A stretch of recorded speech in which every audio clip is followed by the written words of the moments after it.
All right, deep breath. This is definitely the hardest video I have ever recorded. I guess because of the vulnerability of it and my lifelong struggle with dieting and my weight and my disordered relationship with food and body image issues. I just did not want to be overweight. It was so important to me, and I was attempting to do anything and everything I could to try to figure it all out through my whole life.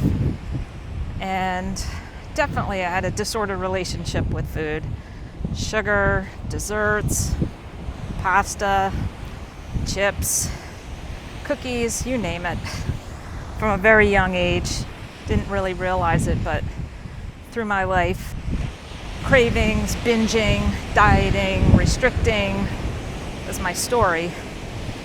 And so, when I came to carnivore and found that group, and a couple of women in that group who had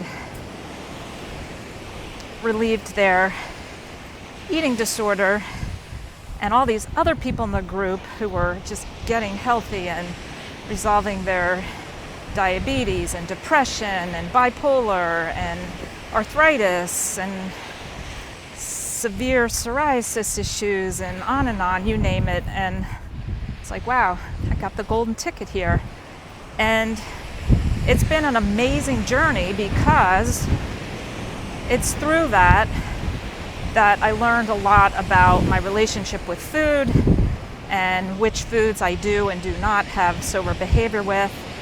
And I found this when I was 44, and it worked so incredibly well to quiet down the ditch demon and help me out of that deep, dark hole I was in with secretive eating, secretive binging, yo-yo dieting. And so at 44, it's a different story than at 54.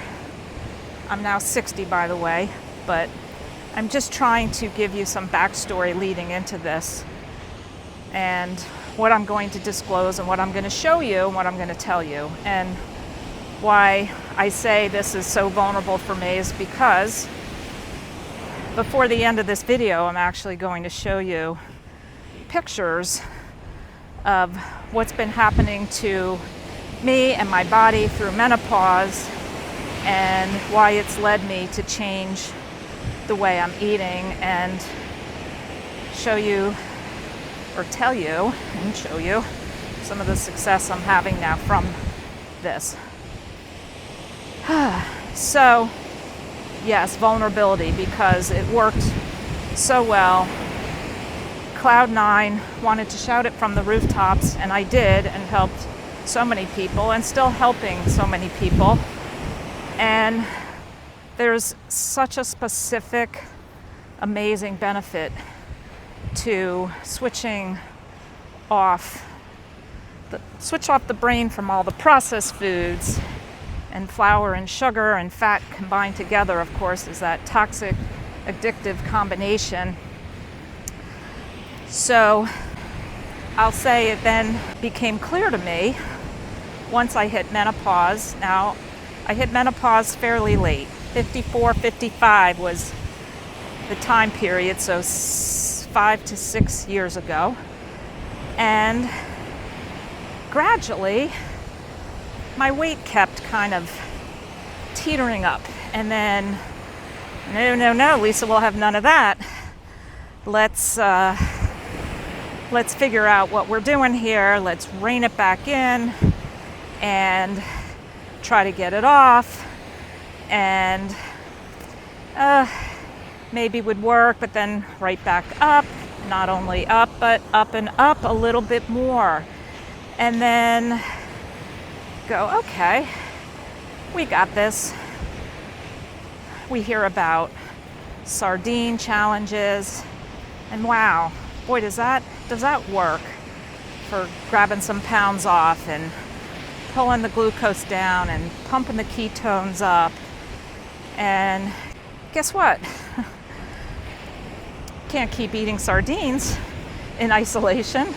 It did teach me a huge amount about my true hunger and true hunger signals, which I'm grateful and appreciative of that part of it. But lo and behold, you go back to ribeyes and whatever else you end up in your normal diet do. Heavy cream in the coffee, butter and heavy cream in the coffee, recipes of egg and cheese and cheeseburger soup and cheeseburger pie and pizzas and all the things. And next thing you know, I am right back where I was. Enter dry fasting. Heard Dr. Berg talk about it for the first time. My ears heard it was at Hack Your Health last year. I was intrigued, fascinated. Wow, that's interesting. And then a couple months later, that influencer Eddie Abu popped up and said, I'm doing a 48-hour dry fast starting right now. And I thought, all right, I'm in it with you, Eddie. And I did it, and I was fascinated with how simple it was and how much easier it was than water fasting.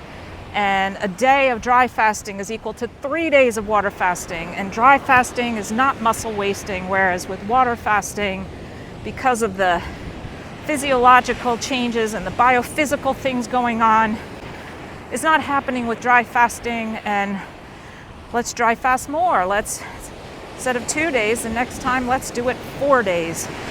Because wow, the pounds can drop off. But go back to what is your typical protocol, whether I tried, well, you name it. We all know we get to be pros at variations of manipulations of our diet to try to get weight off.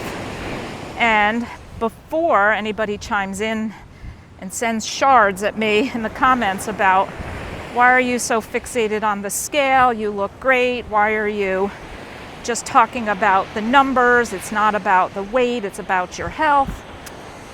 Yeah, I get that. But guess what? I don't really test my full blood work all that often because I was always thinking, well, I'm not chasing cholesterol and triglycerides and LDL numbers anyway.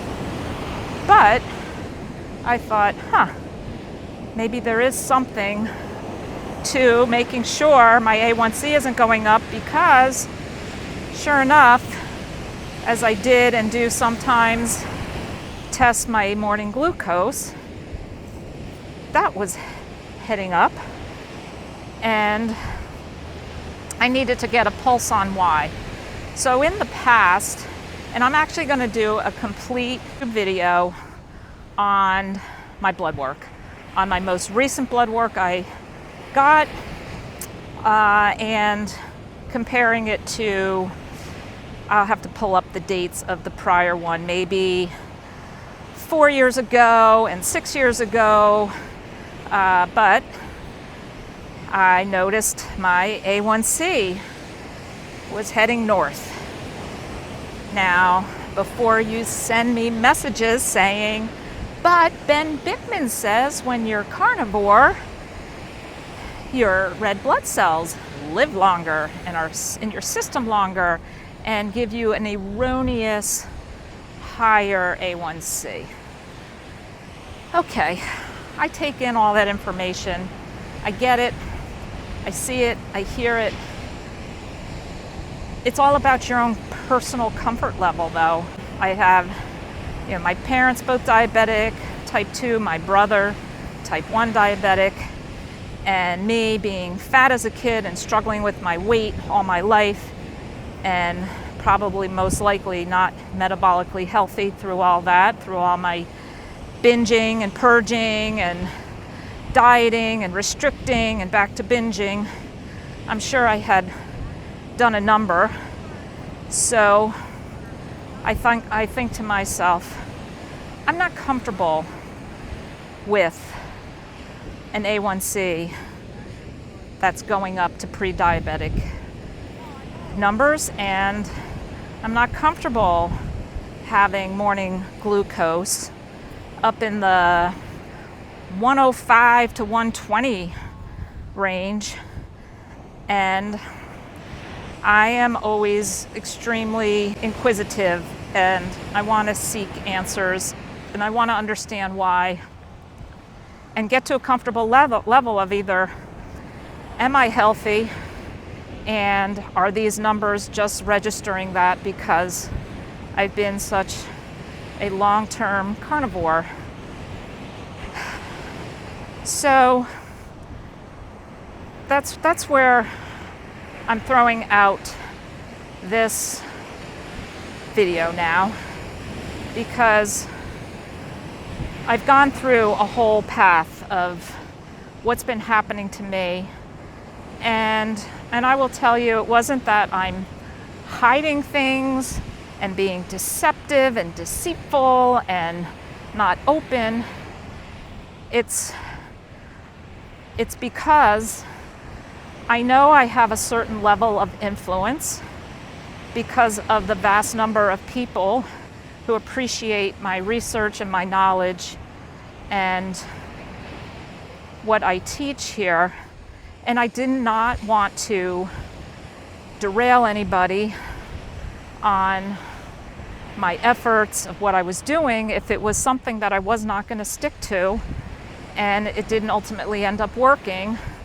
I'm like, why am I dragging anybody else through this mud of conflicting information? So I will say that is where I'm at with justifying and telling you that there was not going to be any talk about this until I felt I figured it out enough to have something of substance to say. Yes, so now I am here to say, if you're ready for it and you're ready to see it, I was just gradually creeping on weight. And of course it happened over years and so gradual that there's no point in time where I'm like, oh, I better jump on Instagram and YouTube and start talking about this. No, it's like, all right, let me crank this back off. I know how to do it. Well, I didn't, or I did, but it just would come back on. So there was no beneficial message to put out there other than dire frustration, which that might have helped people too, just to come along on the struggle with me. But this was kind of a personal thing because of how hard it is to be vulnerable as a female who prides herself on being in shape and flipping cartwheels on the beach and struggling inside with wanting to be metabolically lean and healthy. Because of course, like I said, this is not all about the scale. This is not all about being fixated on being able to wear a bikini at age 60. This is a lot about my concern of my blood markers, my glucose, my A1C. And I'm going to go fully into my blood work in a separate video, and there were 2 other markers that were off kilter, and I want to talk about that and how this also plays into how I've changed my diet. Now, that being said, I'm absolutely not saying that what I'm doing will work for everyone. I'm not saying what I'm doing is necessary for everyone. I'm not saying that this is the correct way, that this is the right way. None of that. I'm giving you my authentic genuine experience, because I hope if you've been following me a while, you know there's nothing else that's coming from me other than total, genuine experience. So yes, I am emphatically saying, if what you're doing is working, I am so happy for you.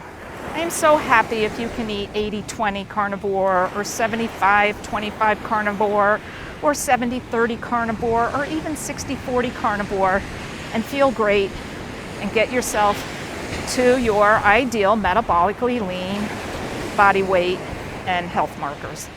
Bravo, I'm so happy. But I have had, and I'm not exaggerating here now, hundreds of women who, after I started talking about this in the recent past, like the past, I don't know, month or two, that they absolutely are relating, and they've got the same issues going on. Maybe carnivore relieved some of their health issues, but they had to buy bigger clothes. And that just doesn't seem logical or right to them. And, to that I say, yeah, so we've cleaned up the diet and we've gotten rid of some aches and pains and maybe a diagnosis or two, and maybe the acne's cleared up. But at the price of increasing fat, most likely increasing adipose and visceral fat. Visceral fat, we know, and if you don't know, go follow Dr. Sean O'Mara. He has amazing information about that. Visceral fat, body enemy number one. We do not want visceral fat. And we could say, well, subcutaneous fat's okay. Well, a certain percentage of it, yes, it's a survival mechanism. And that's why it's so damn difficult at the end, when you're close to your goal weight, to get that last percentage off. But let's forget about that. Let's just say you get within 10 pounds of your goal weight, but you've taken 50 pounds off. Amazing, awesome. We have to sort of settle in for what's okay, our quality of life and the sustainability of it all. So there's that side of it. But ultimately, if you have a lot of adipose, subcutaneous, whoa, this guy's, wow, look at these waves. Yeah, I hope you guys can hear me. I did mic myself up, but there is a little wind. And of course there's the waves, but I kind of like it. And actually, I know this sounds crazy, but this is how and where I get my best words out. If I was sitting home at my table with a ring light blaring in my eyes and the camera set up and I hit the record button, for some reason, trust me, this comes out a little bit better. Okay, again, another side tangent, sorry. So I'm just talking about now fat and, fat percentage. I had creeped up to, I'm going to say just a hairline under 30%, although it was probably over 30% for a bit when it wasn't actually being measured, but so let's say 30%. And I'm going to show you pictures coming up. And I say to myself, do I really need to show these pictures? I feel like I'm going to embarrass myself. And then I struggled with it, because, like I said, my whole life I've been focused and fixated, of course, through my life as a young teen and a young college woman. Yes, I was fixated on that perfect body image. We all back in the day in the mail got those Victoria's Secret catalogs, and I was like, that's a beautiful lean figure. And You could say that was, part of who I was just not wanting to be overweight. I saw the weight coming on. We had Entenmann's chocolate covered donuts in the house and Entenmann's crumb cakes, and oh my gosh, there was a local deli bakery that made the most amazing muffins that my mom would get on Sunday mornings. I couldn't eat one. Of course, I ate one in front of the family, and then somehow I would get back there and try to sneak another. But again, the issue with fat is that I really feel like I understand a lot better now healthy levels of fat. When your fat gets down to, as a female, down to about 14-15%, all of what I have seen and read is that's the bottom edge of where it's healthy. Women will start losing their period, different changes will happen.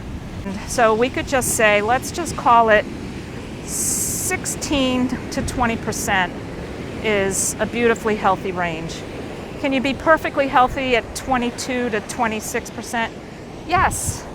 And you'll survive better in a famine than I will at 20%. But again, this is all kind of personal, and I'm just saying that, I'm not chasing numbers. I'm trying to get metabolically healthy, which I'm going to tell you when I show you my blood work, that there's things that I would like to have different on there. I think I just stepped on a jellyfish. All right. So I'm gonna tell you I have had some shards. I call them shards. They feel like shards thrown at me in the comments section of when I did a video. I think it was, I don't remember, 3 or 4 weeks ago, starting to discuss this and starting to discuss why I've lowered fat and added some salsa and sauerkraut and cucumber, and I'm going to get more and more into that too. But the shard that's thrown at me is commonly, oh, there you go, Dr. Lisa, running down another one of those crazy diet hack rabbit holes, all for the number on the scale. So I think that's mainly why I wanted to put out this video, because I don't feel like I've been able to explain it to most people. I have talked about it, but some of you are just on YouTube.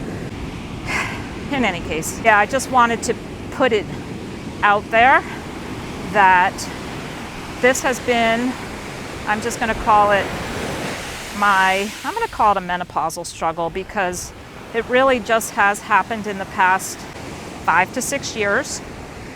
And it happened in a very slow and an insidious way, that it wasn't like I was out there jumping around holding onto a muffin top roll over my pants and saying, look guys, menopause is hitting, let's sardine fast it. I mean, you all could see in the videos, I've even had people making comments like when I started bringing my weight down, like, wow, you look great, you look really toned now. So I wasn't hiding the weight gain, and you know what? you can hide 20 pounds pretty well with the right clothes, the right lighting, and the right angle and the right stretch. I'll just throw that out there, that when I show you these pictures, you're gonna say, no way. Where was that? I didn't see that. Well, it was there.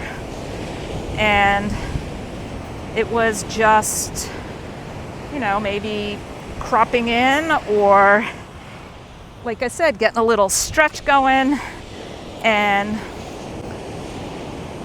change the lighting, whatever it was. I course, fault me, but self-conscious of wanting to be strong and toned and in shape, and I was not feeling that way, and I was getting pretty despondent about it. Frustrated is really more the word, because I could say I don't really get despondent, because I always feel like there's an answer and I'll find it. Now that I feel like I am far enough months and months, like 6 months into doing this and figuring it out for me, again, I hate to say everybody's different, but everybody might be in a different point in their path. And what I need now in my path is different than what maybe somebody who's, got 3 diagnoses and 4 different medications. Then I want you to be on lion diet, or I want you to be on beef, butter, bacon, and eggs. And I want you to do it if you're feeling good and you're noticing improvements, even if it's not an improvement in your waistband or on the scale, but if you're seeing improvements, keep going, because you're on the right path. I'm at a different point in my path, and I think there's a lot of you out here that are also in a similar frustrating point of thinking you had the Holy Grail and seeing so much success around you, and so many success stories pop up over and over, like, oh, I'm so thrilled in this group, and I dropped this many pounds, and yeah, I've got people who are doing all that, but I got a lot of people who are also struggling, and I think the struggling side of it is probably not shown, because sure as heck there's a lot of struggling out here, because I'm getting hundreds, I guess it's getting close to 1,000 messages of people relating to my story and wanting to hear more and know more about what's happening. And so when I say 1,000, there's 1,000 people out there then that I want to help in every way I can, because the joy that I'm feeling in altering my food plan in multiple ways, not just the shrinking of my waistline, but in multiple ways, is kind of giving me such an uplifting feeling that no matter what happens, no matter what life throws at you, you can figure it out, and then you can help others figure it out. So I just want to say, if there's any of you, you don't necessarily have to be a menopausal woman. Maybe you're premenopausal and your weight's creeping up on this crazy carnivore thing. Or maybe I've got many in their 70s and even 80s who are writing to me.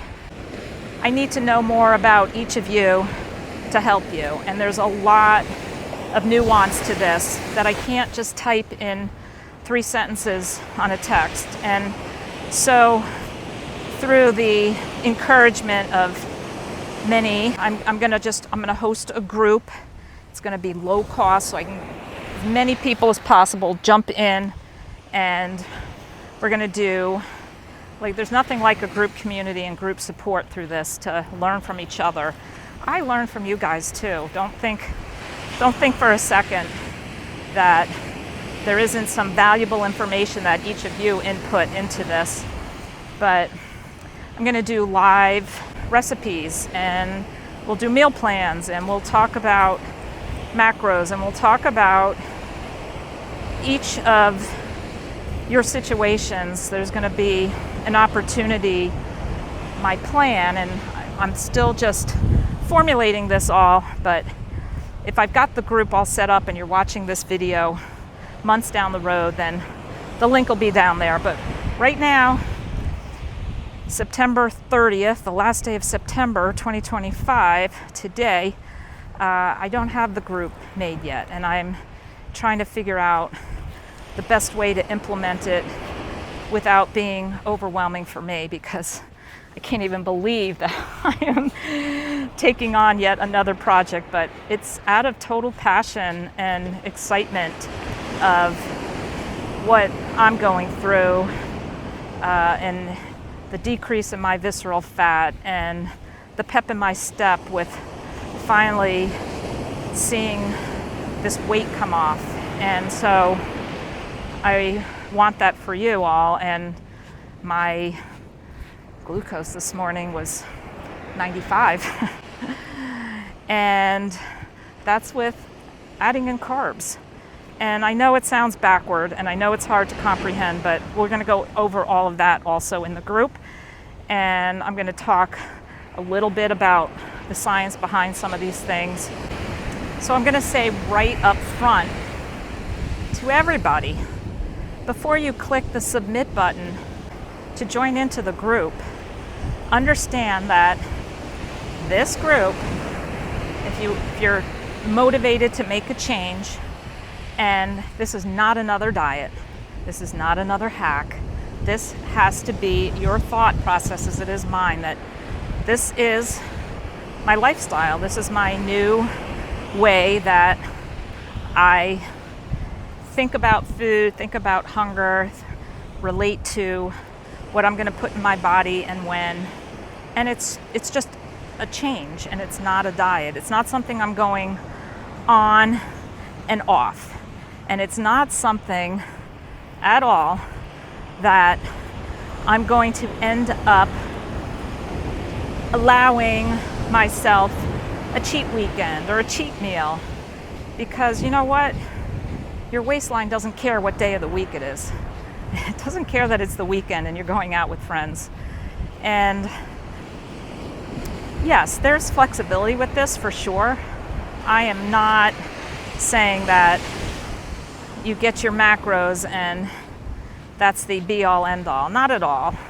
There's ways to fluctuate and stay in a safe zone that you're not dreading your weigh-in the next day.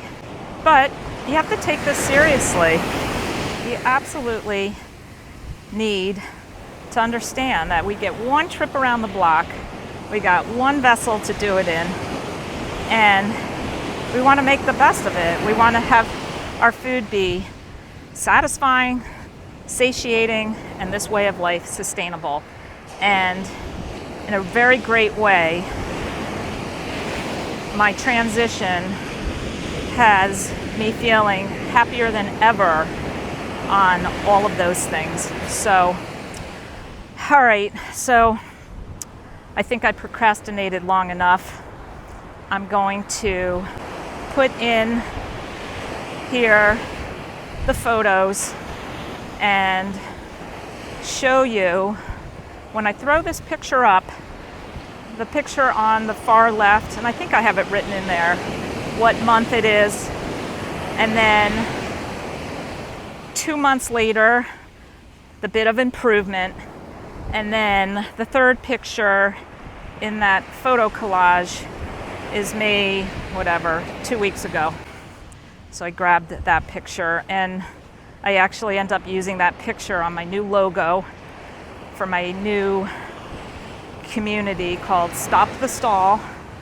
And like I said, I would love to help any of you who are in a similar spot and would like the help. And there's so much value in being in a group and doing it together, rather than just saying, oh, okay, Dr. Lisa's doing low-fat carnivore-ish, low-fat carnivore adjacent. Okay. And that's awesome. Go ahead and do that and try that. But there's about an 80% increase in success being in a group, being in your tribe of people sharing what they're going through and what they're doing. Yeah, you'll know who you are if this is a right fit for the group for you. As far as, like I said, if you're a person who says, oh my goodness, all I can think of is everything I see is your hormones are going to tank with not enough fat. Well, guess what? I'm no dummy. I'm not here to harm my health or my hormones.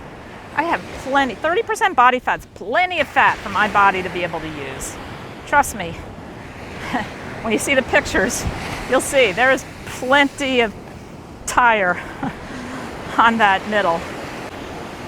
I'm not worried about that. And then others say, oh, I feel so tired if I don't have enough fat.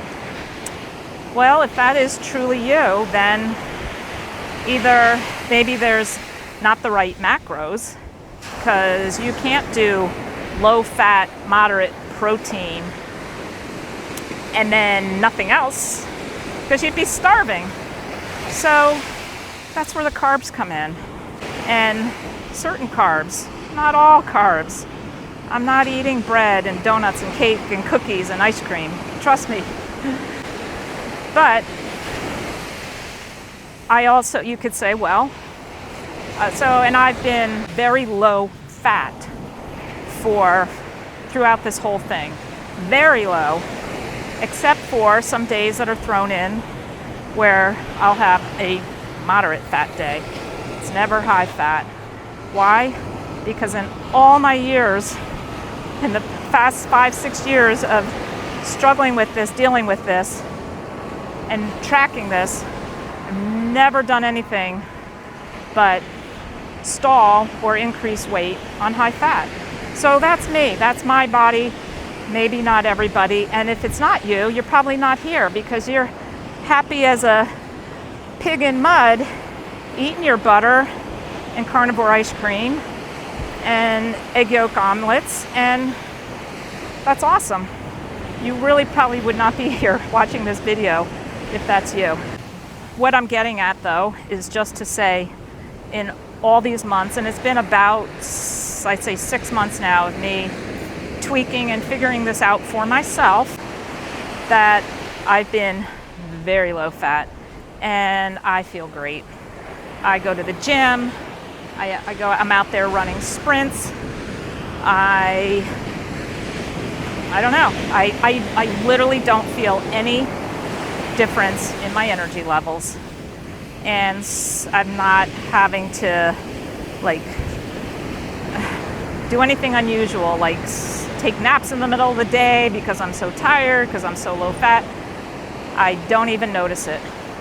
Maybe because my body's got plenty of fat it's been feeding off of and using that. And again, my experience. I'm only here to share my experience. I just want to jump in here real quick and show you how I did some research and became very comfortable with eating lean. And you can see through Paleolithic, Neolithic, and medieval times, the animals that were hunted and eaten were very lean, up until the modern era where domesticated cattle were bred with high marbling. And you can see here, wild game on the left, how lean all of the fat percentages are compared to the modern domesticated animals that we currently eat, and how high the fat percentage is. So the contrast is a powerful visual story here. Humans ate very lean wild animals for most of history, while today's meats are unnaturally fatty due to breeding and feeding practices. So the summary is, wild game typically had 2 to 7% body fat, was very lean, and now the domesticated livestock has often 15 to 30% or more body fat consistently throughout the year. So if we go to dairy, there was no dairy 2.5 million years ago, and just in the most recent 10,000 years, dairy was introduced, and over 95% of human history, fatty dairy products were not part of the diet. They're a very recent addition. And you can see here in this summary that It's only been in the last 150 years that butter, cream, and cheese became widespread due to industrial agriculture. So the other thing that, as you listen and research and seek out information, there is info out there that zero carbs long term, what do you want to call it? I guess we would call that carnivore long term, will gradually, eventually tank your metabolism. And then you'll have to start doing things like,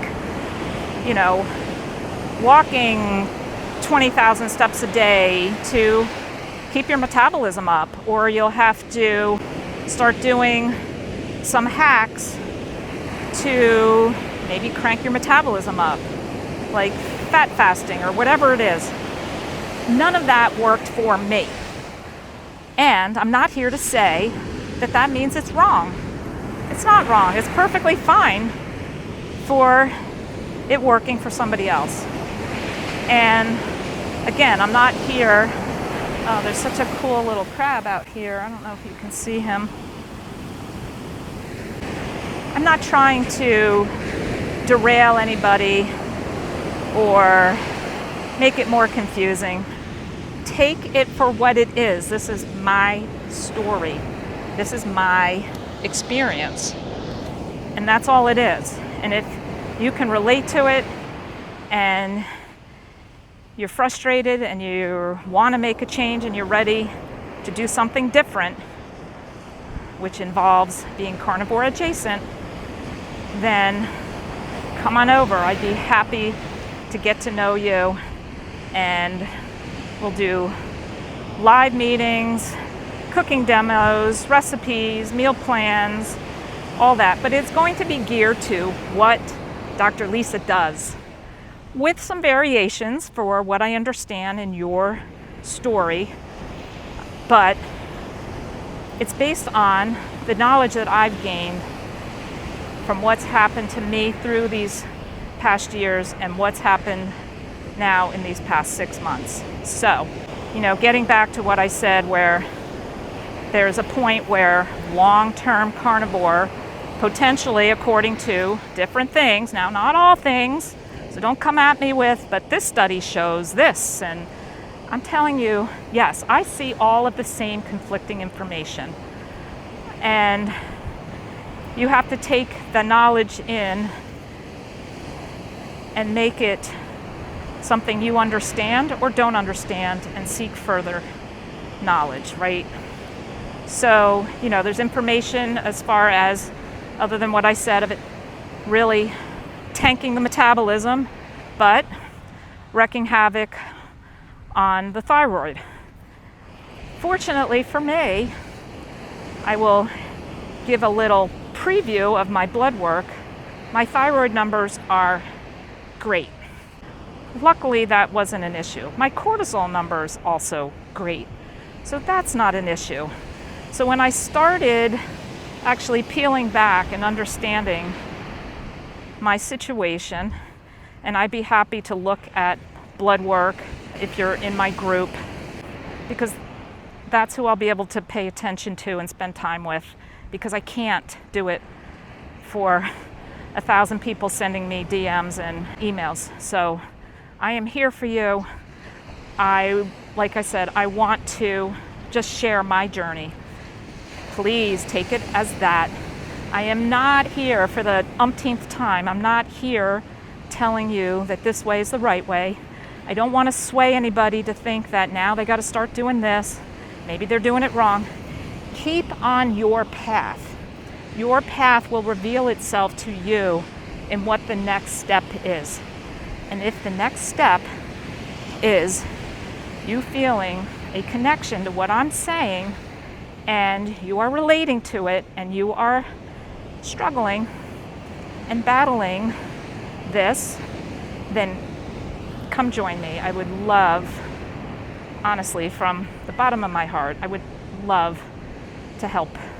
And you all make the community amazing. And then I get to meet you in person at things like Meat Stock and Hack Your Health, and I'm going to Mont Tremblant October 2025.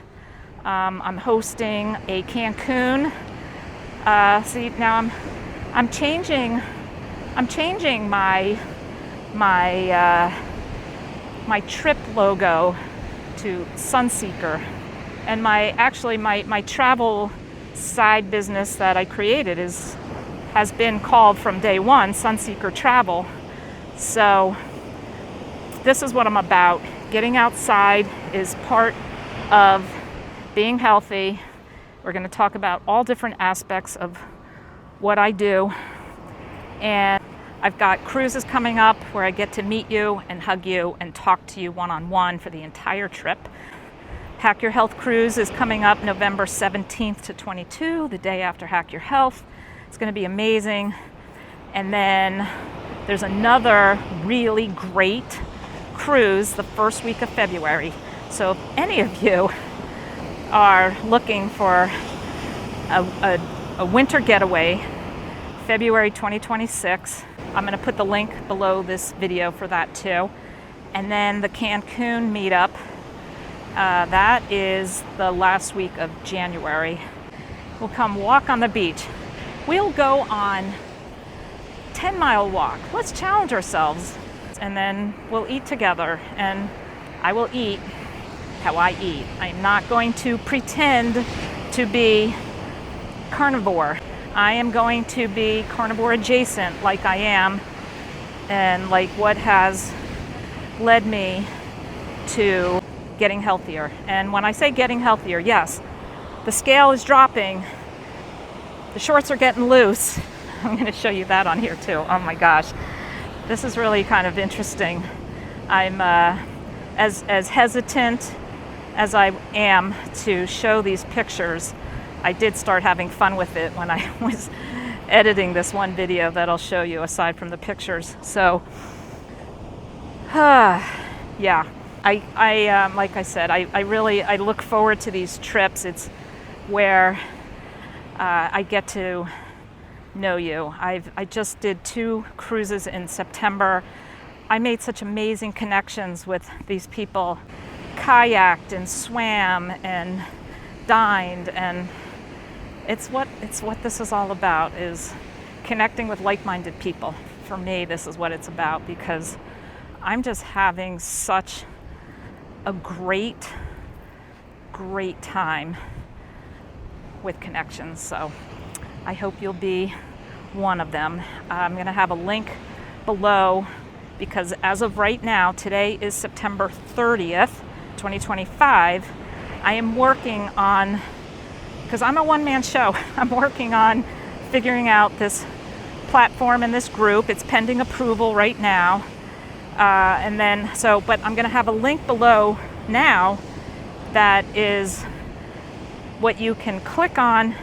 You just put in your email and name and hit submit, and you will automatically be on the email list.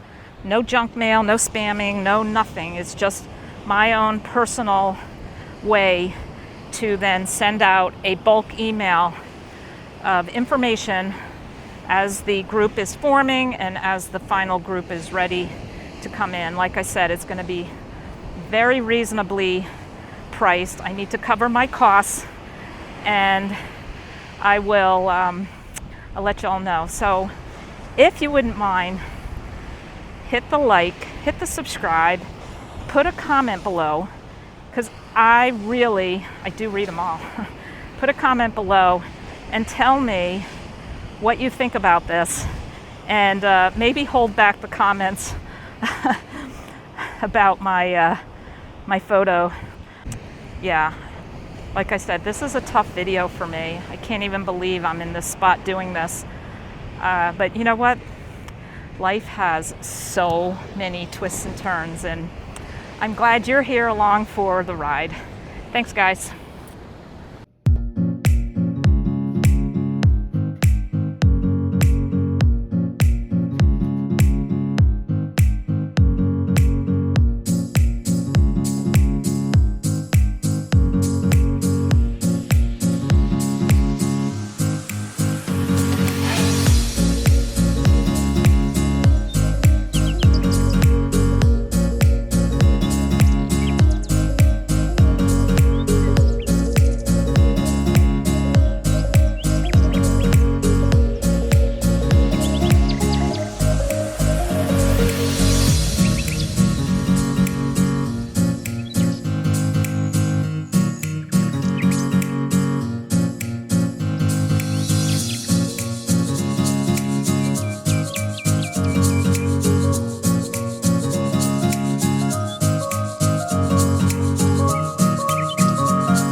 Well, good morning. I am doing a glucose reading because I might as well do my ketones too.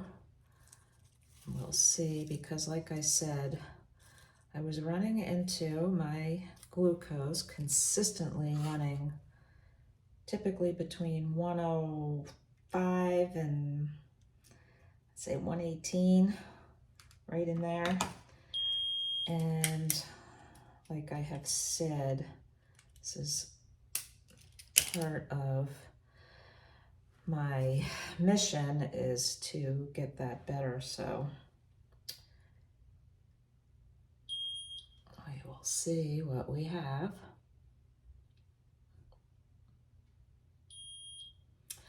All right, it has not been consistently in the 90s like this, and I don't know how long. So I am very, very happy and feel like the change has been very beneficial. And let's just see if we have any ketones going here at all.